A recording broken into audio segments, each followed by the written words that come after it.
In the realm of sexology, lesbianism was often framed as a form of sexual inversion.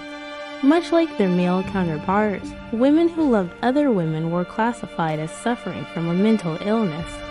This perspective, rooted in the late 19th and early 20th centuries, presented a narrow and often damaging view of female sexuality. Sexologists were divided on the origins of lesbian desire. Some believed it to be congenital, that women were born with these inclinations, while others argued it was acquired, a learned behavior shaped by societal influences. A common assertion among these theorists was that, once in intimate settings, women would inevitably adopt assertive and passive roles, mimicking heterosexual dynamics. Most sexologists agree that lesbianism should be repressed, viewing it as a deviation from the norm. The discourse around why women might become lesbians was equally troubling. Krafft-Ebing suggested that experiences in prostitution could lead women to seek relationships with other women, citing Alexandre Parent-Duchatel-Ellis' observations from 1857. Parent-Duchatel argued that the degrading acts expected of prostitutes could drive them to the comfort of same-sex relationships. Contemporary commentators even proposed bizarre causes for lesbianism, from reading novels to sharing beds with female servants. One particularly absurd suggestion came from hack writer Ollie Coffignan, who claimed that excessive work on sewing machines could entice women into lesbian vice. Yet, Havelock Ellis countered this, suggesting that many women simply disliked domestic tasks and instead thrived in athletic pursuits. The signs of lesbianism, according to sexologists, were glaringly apparent. Women exhibiting brusqueness, masculine mannerisms, and blunt speech were often labeled as inverted.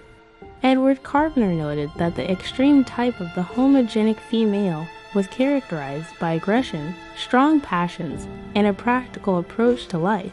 Even the most liberal sexologists associated female homosexuality with masculinity, pointing to habits like smoking cigars, a supposed indicator of lesbian identity. Physiological traits also came under scrutiny. Hirschfeld reported that 2/3 of inverted women were more muscular than their normal counterparts. This notion of masculinity extended into the sexual dynamics of lesbian relationships. It was widely believed that one partner would naturally take on the male role during intimate encounters. However, a study conducted by Beam and Dickinson in America in 1934 challenged this assumption. The majority of women surveyed asserted that neither partner assumed a male role, highlighting a disconnect between medical theories and the lived experiences of lesbians. This discrepancy raises important questions about how self-identified characteristics do not always align with the perceptions imposed by male-dominated medical narratives. The historical framing of lesbianism as a mental illness and the insistence on rigid gender roles reveal much about societal attitudes toward female sexuality. While sexologists sought to categorize and control, the reality of women's experiences was far more complex and multifaceted. By examining these narratives, we uncover the resilience of women who defy societal expectations and embrace their identities, challenging the very definitions imposed upon them.